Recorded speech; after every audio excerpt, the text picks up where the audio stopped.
You're listening to Later with Mo Kelly on demand from KFI AM 640.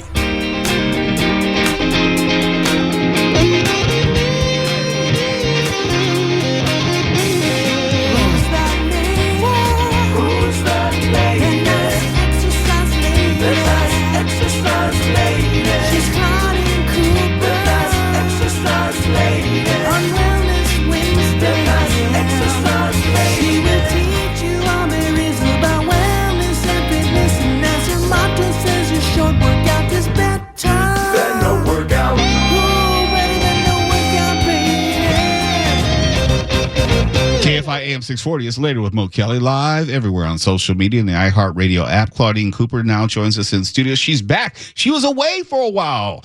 I'm so happy to be back, Mo. The nice exercise lady. Although everybody says, oh, now we know what you mean when you say you're not the nice exercise lady, because now everybody in here has pretty much taken my class and they know I'm not really the nice exercise lady, but I'm my nice wife, until we exercise. Yes, my wife, Labu Harris, done your class. Daniel, our video technical director, has. Yeah. Carnisha, who's not here tonight, she's done your class. We got to get Tuala out there so you can bust his ass too. And you too, right, Mo? Oh yeah, I've done it a few times. Mo's done it a few times. Yeah, and each time she's trying to kill me. It's all in love, though. I just, it's my labor of love. You, I think, did you announce here on your show your new endeavor? Well, when I visited you for your holiday party, I announced then, but I'm supposed to be mum's the word about it. But for those of you who, just between us, I am working with Nike a little bit. So that's exciting for a fitness person because Nike is like the pinnacle of fitness. The pinnacle. Word. But it's great to have you back. I'm not going to tell all your business, but you were on vacation. You're so very busy, and we appreciate you coming here. But this is the season in which people do go on vacation. People may get distracted by life and other things. You had graduations. You may have anything going on over the course of summer, and you may find that your exercise routine may be interrupted for an extended period of time. True. Most people, unless, of course, you work in exercise like me, but for the average person with a lot of things going on, they can definitely become distracted. A week can turn into a month off of exercise real quick. Yeah. And beyond that, you have those who may have been away even longer. And in my life, I've learned that the longer you stay away, the more difficult it is to get back. Just taking those first steps back. What do you recommend as far as the mental as well as the physical preparation to push through? Oh, I love that you asked about the mental piece too. Here's the thing. Yesterday, I went to an event. It was a pre-ESPY award panel discussion, and they talked about rituals. What rituals do you have before you start your day? In other words, do you go, get up, pray, meditate, eat, drink coffee, whatever those rituals are, they should set the tone for the day. And it got me to thinking about this exact question. What do we do when it's time to restart the workout journey? What rituals put us back in to the mode where we know it's time to get back in the gym or into any kind of Peloton, whatever it is that you do for your workouts, walking outside. But what about you, Mo? What type of rituals help you lock back in? I don't know if I have a ritual. It's almost like I have to just grit my teeth and do it. And it sucks for the first couple of days. It does, because my body is not where it was. My stamina is not where it was. My flexibility is not where it was. Conditioning is not where it was. And then if I can get through the first week, then I'm okay. But I've gone through it enough times to know that I have to get through the first week. Ooh, and that first week of soreness is a beast. When your wife came to see me, she took my Pilates class. And right after that, by the way, it's their anniversary, you guys. So, woo, happy anniversary. So she came to take Pilates. And then right after that, she came and did the outdoor workout. And I thought about your wife after that. Like, I hope her body is okay. Because she was feeling it, and she was sore. Yeah. And she was taking it out on me. Yeah, poor you. Now listen. That sounded so insincere. I will say, as a wife, I know husbands, you guys are well cared for in most cases. I'll just put it like that and I'll leave it alone. However, I will say this. When you get back into your workout journey, there's a couple things that you can do to alleviate some of that first week soreness. Okay. So the first one is, instead of taking a scalding hot shower after your workouts or the next day or two after, stick with a lukewarm shower or even a cool shower, because the heat actually expands the muscles. It doesn't do what you think it's going to do, which is alleviate the soreness. One thing that I've learned, and I don't know if you use one as well, I have a hand massager, in gun style, and it has changed my life. I used to use even like a bread roller and just knead it out. Yeah, knead it out. It's like I didn't know it could. It's life changing. Actually, especially for the soreness. So at the gym that I work at, we actually have those for the trainers to use on their clients. So there's a whole row of them. They can pull them out and use them for the people who are experiencing an intense amount of soreness. It's an excellent recovery tool. There's also ways that you can alleviate being so sore, and one of those ways is, don't overdo it the first couple days. That's easier said than done, because you always want to go back where you remember thought yourself. You were. Yeah. And something else that I've learned and I swear by is stretching every single day. Yeah. Stretching even after you work out, so your muscles don't just retract and constrict. Those are the things which have helped me in my old age. Old age, you admit to it? Oh, I admit to it. Okay. I can't lie about it. Here's the other thing. Even if you're on a break from your workouts, even if you are dealing with graduation and vacation and all these different seasons that prevent you from getting to the gym, incorporating some kind of a stretch into your life, both morning and night, is going to prep you for when you do get ready to restart that fitness journey. So I would say flexibility is a non-negotiable as we get older, but even for people who are younger. You might remember when you were, I don't know, in high school, you were probably more flexible than you are today. So if you would have just taken every single day to just do some slight stretches, by the time you get to be 50, you're still somewhat flexible. But a lot of people don't do that, haven't done it. And I know if not for martial arts, I wouldn't have done it, because martial arts, we're stretching all the time. That's just function of it. But a lot of people have not employed stretching. Before we go to break, what would you recommend to him or her or them as far as to gently start that portion of their journey? The first thing I recommend is get comfortable being on the floor. Preach. That's a huge part of flexibility, is being able to get down and up off the floor. Put a mat on the floor wherever you find yourself starting your day and ending your day. Could be your bedroom or living room. Put a mat there. Get used to being down there, and then start the flexibility journey. Claudine Cooper, Wellness Wednesday. We'll have more with Claudine Cooper in just a moment. When we come back, you might have seen some of the video. We've had Daniel put up some of the video of the free community workouts that she has going on all through summer. Mm-hmm. And if you would like the opportunity for Claudine Cooper to kill you, one of her workouts, we'll tell you about how in just a moment. KFI AM 640, we're live everywhere in the iHeartRadio app. You're listening to Later with Mo Kelly on demand from KFI AM 640. KFI AM 640 is Later with Mo Kelly. We're live everywhere on YouTube, Instagram, Facebook, and the iHeartRadio app. And just want to say, shout out to PH Survivor on the YouTube Mo Migos Motown chat. Very kind of you for the donations. One was, and I'm quoting PH Survivor, respect to Mo's mom for keeping it real and who will cuss you out. If you didn't hear earlier in the show, I was talking about how profane my mother is, and she's listening right now. So she's probably applauding and cussing up a storm as I say this. But yes, she will outcuss anyone you know, including you, Claudine, including my wife, La Mujer, including anyone you know. There's no one who can outcuss her. And so people want her to come on the show so they can prove me right. So I don't know. But thank you very much, PH Survivor. Is cussing allowed on the radio? I don't. There are. Well, there are like 7 words you can't say. If you 7 listen. dirty words. Yeah, that George Carlin will let you know. There are words like I can say ass, but I can't talk about what it does. Okay. Like you can be pissed off, but I can't.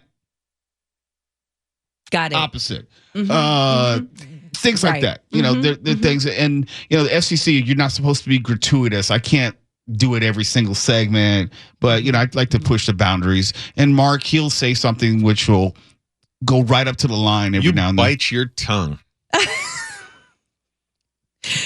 These guys here, they will all push it to the line. That's what I don't know do what you're talking know. about. Me personally, I just defer to your mom. If she's queen cusser, she can. Did you get a chance to meet her when you came out of the house? I didn't. I didn't get a chance to meet your mom. Was she in the kitchen? Yeah, she was in the kitchen. She was sitting next to the wall away from the kitchen. Was she one of the judges for the dessert contest? No, she was not. Thank goodness. Okay. No, she was not. But she did feed me all the desserts. Yes, she did. She was very kind. Those desserts, I'm telling you, mwah, chef's kiss. And now we're working off those desserts, basically. Well, that's the plan. Your free community workouts each Saturday at the Hollywood Retail District. Do I have that right? Hollywood Park Retail District in Inglewood, California on the SoFi Stadium campus. Best way to get there is to use Prairie and Century. Find the parking. Your parking is validated. The workout is free. And everybody who comes is very cool. No judgment. All shapes, all sizes, all levels, and all ages. Yes. Yeah, absolutely. You will see someone who either looks like you or who you're aspiring to be. Put it that way. And for those who have not been a part of the free community workouts, what are some of the things that you will have people do, or how you put them through their paces? Oh, we just do like a little walk or a jog. So I always try to modify the workouts to meet people where they are. Everyone is at a different place in their fitness journey. So I wouldn't expect you to be able to do what a 10-year-old child can do. So a lot of times what I'll say is like to the younger kids, I'll say, okay, you guys run as fast as you can. Well, obviously I'm 50. I'm not going to run as fast as a 10-year-old, but I can jog or I can walk.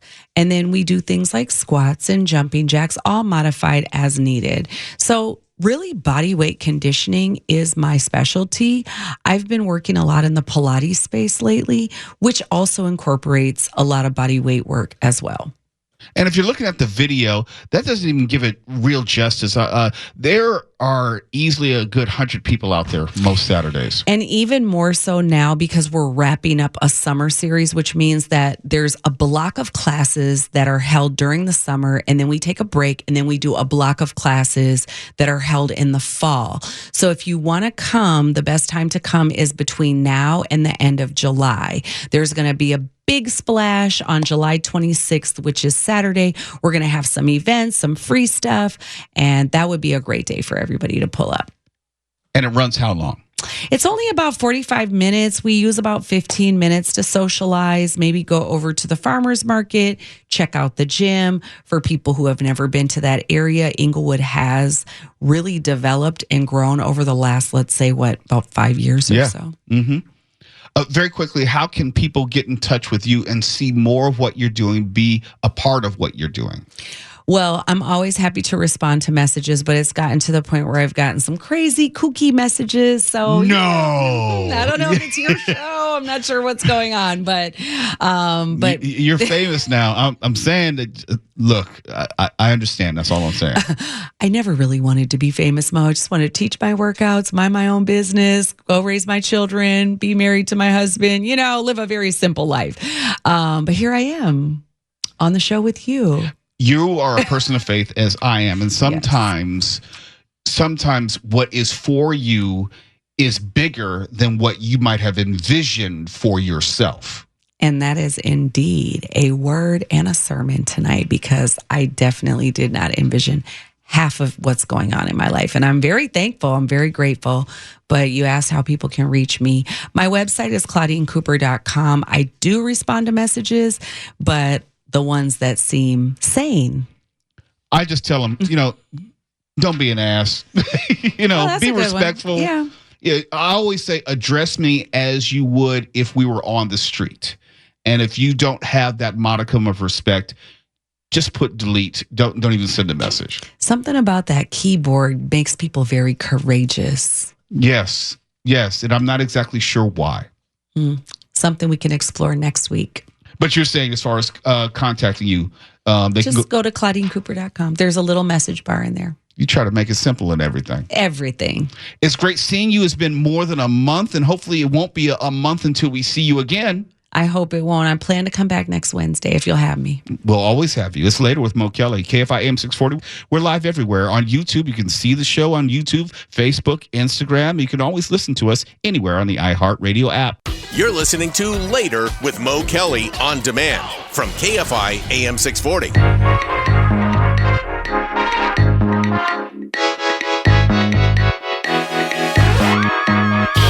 KFI AM 640 is Later with Mo Kelly. We're live on YouTube, Instagram, Facebook, and the iHeartRadio app. I got to say, I'm actually getting a little bit excited for the idea of the Olympics. I know people want to trash LA. People want to say they shouldn't have the Olympics in California. Well, first of all, they don't award the Olympics to a state. It's awarded to a city. It's not like you can just pick it up from LA and then put it in Texas somewhere or put it in Florida somewhere. It's in LA. It's not going anywhere.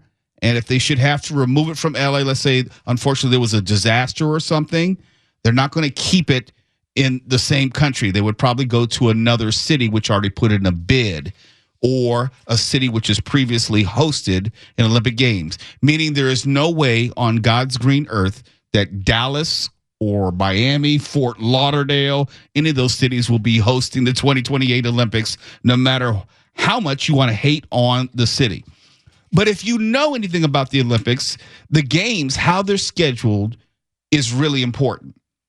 I know when I watch the summer games, I kind of am geared in to watch the track and field. That's my thing. That's, for me, it's like the highlight of it all. And it's always the second week. Well, not this time. In 2028, the track and field events will be held during the first week of the games, and swimming will move to the second week and conclude the games on day 16. They're flipping those. Marathon events will take place during the final weekend, which is consistent with tradition. And the first Olympic medal is expected to be awarded on opening day during the triathlon event at Venice Beach. That's something else which is different.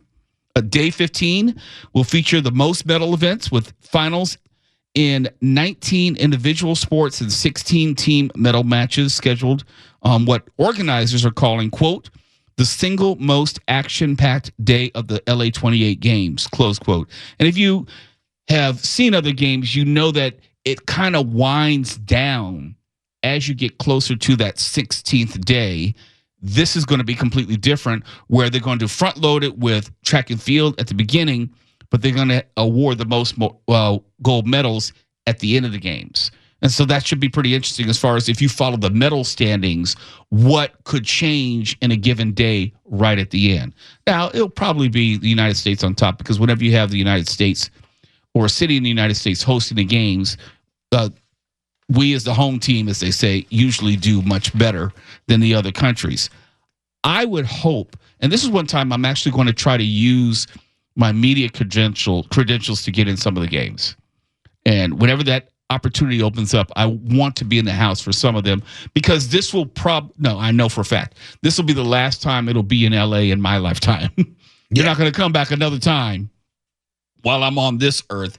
And I was in town only for a heartbeat in 1984, and I was actually going out of town on vacation during 1984. So this is something I actually want to be in the house for an event or two or four of them, and hopefully be able to get a press pass and be able to cover it and be part of that experience. I don't know which events. I mean, in previous years, I would say, I got to go to Taekwondo. Not so much anymore. It's not the same. No? Taekwondo has evolved where there's not a lot of action. It's kind of like pity pat. It's tag. Yeah, it is. They're not trying to do the high risk kicks. There's not a lot of contact anymore, so it's just not the same. there haven't been, as far as boxers, there haven't been real great American boxers on the amateur level for quite some time. Last Olympic, that entirety of the boxing was a snooze fest. I'm sorry. Right. Snooze fest. Light, middle, cruiser, all the weight classes, snooze fest. Some of the female boxing was stellar, but even still, I was like, come on, man, give me a squabble. It's not like my memories during the 1970s and 80s with boxing could not beat it. Yeah. Could not beat it. And my memories of Taekwondo in the 90s and early 2000s, great. It's not the same anymore. You know, even basketball, I do remember watching basketball, and at least from the American entry, there was a lot more just determination to win. Because up until the Dream Team in 92, we were not winning. We were not a foregone conclusion to win. I remember it was 1988. I was in college, went to Georgetown. The coach for the 88 team was the late John Thompson, coach of Georgetown. And I had a couple of friends, and I say friends because I was going to school with both Alonzo Mourning and Charles Smith at that time, who were both on the team. I had far more interest than the average person. And that was the last team which didn't win the gold, which set in motion for the NBA players to come in 1992. And since then, after we won a few golds after 1992, we got complacent again, and then we got our asses kicked in some recent Olympics. Yeah. And we don't dominate the sport like we used to because the world has caught up. We have a generation, actually 2 generations of athletes who've been playing basketball on an NBA level. You look at the NBA now, it's full of international players. And that's what happened. I mean, the last Olympic NBA games, there were far more NBA players from other countries who decided to play for their home teams. And that kind of just ultimately just X'd out the chance of the U.S. just coming in and walking away with it. It was like, nah, we're taking all of our best players back. It's different for a number of reasons. One, you have countries which don't have a lot of NBA players, but their national teams have played together for quite a long time, in many months at the minimum. And you have the U.S. team, which is full of NBA players. Let's say they finish the season in June, which is usually when the season ends. Then you have the Olympics in late July. They only have maybe a month of playing together, and they're usually outplayed. Yeah, they get by, but they're struggling with countries they shouldn't struggle with, like a Serbia or like a France or even a Spain. Because in those countries, like you said, they're playing together. These other teams coming together, you're putting this hodgepodge of quote unquote great players who've spent most of their careers playing against each other. Each other. Yes. And NBA is hero ball, is individual ball. It's not about team play. Yeah. And you get these players who are good individually. They are, Hall of Famers most of the time, but it doesn't make necessarily for a good team cohesively that know to play within a fundamental set, because the FIBA rules are still different from the American and NBA rules, and the way that the game is officiated is just different. And that's why if and when we get upset or we get beaten, I'm not surprised, because it's a different type of basketball that the NBA and NBA players just don't play. You're not allowed to dribble and carry and travel in the way that you are in the NBA. So the whole concept of Olympic competition is different in many ways. So I don't look forward to the same sports, but there are other sports that are like track and field. That's always one of my highlights. Hopefully I'll get a chance to get a press pass and check that out. It's not possible. We know the Olympic Committee is listening now. It's later with Mo Kelly. KFI AM 640. We're live everywhere on the iHeartRadio app. When we come back, we're going to tell you about how Disney Plus is making a huge step in its own evolution. If you haven't been paying attention, you may not have recognized it. But we're going to tell you how Disney Plus and other streaming platforms are now adding this live component that you'll see going forward everywhere. You're listening to Later with Mo Kelly on demand from KFI AM 640. KFI is Later with Mo Kelly, live on YouTube, Instagram, Facebook, and the iHeartRadio app. ABC News, and you know ABC is a subsidiary of Disney, and ABC has been, for the most part, nowhere to be found on the Disney Plus app. That's all about to change. ABC News is launching a new exclusive daily news program that will stream on Disney Plus. It's called What You Need to Know. And it's going to have 2 new episodes going live on Disney Plus at 6 a.m. Eastern. But did you catch that? I said it's going live. We talked about how Netflix in previous months was getting into the live space. They had live events, live sporting events. And I said, that's probably the next place where a lot of these streaming apps is going to go. I was commenting, I started watching Tubi because of Mark Ronner. Tubi has a live streaming portion. It's not just the static content that you would request on demand. There needs to be that live, up-to-date, doesn't have to be news content, but something which is available, happening in the moment. And each episode for this new Disney Plus ABC News show will be available for 24 hours before the next day's episode replaces it. So even if you don't catch it live, it's still relatively new, and you can watch it in perpetuity throughout the rest of the day at least. And What You Need to Know will be the first ABC News program exclusive to the program, to the platform.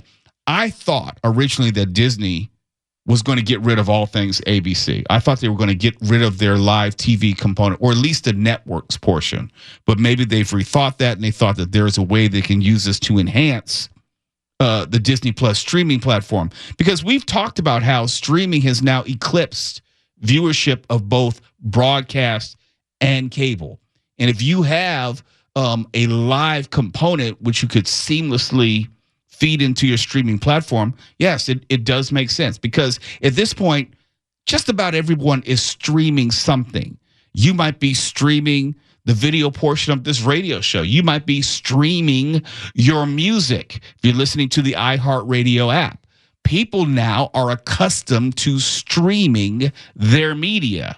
It's not like, well, I have to walk people through how to cut the cord. No, they pretty much have figured that out now. They know what the Disney Plus app is. They know what the HBO Max app is. They know what Tubi is, or Peacock, or any of these other streaming platforms which are out there. Everyone has one or some, or just about all of them, Hulu, whatever, at this point.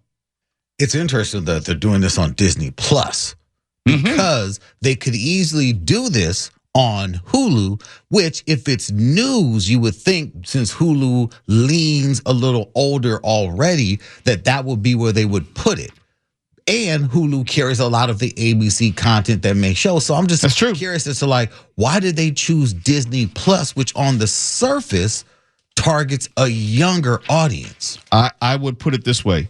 I know that Disney Plus has a much larger subscription base than Hulu. I don't know how much longer, and this is just me spitballing, I don't know how much longer Hulu is going to be a focus of anything Disney.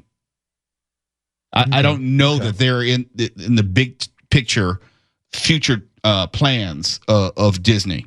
But ABC, and if you think about CNN and their HBO Max, they have a live component which is being used as well. Right. So I think all of look, it's monkey see, monkey do. So if one does it, then all of them are going to do it. They're going to have a live component, which makes sense for it to exist on one of their streaming platforms. Because Paramount could pick up CBS News. Correct.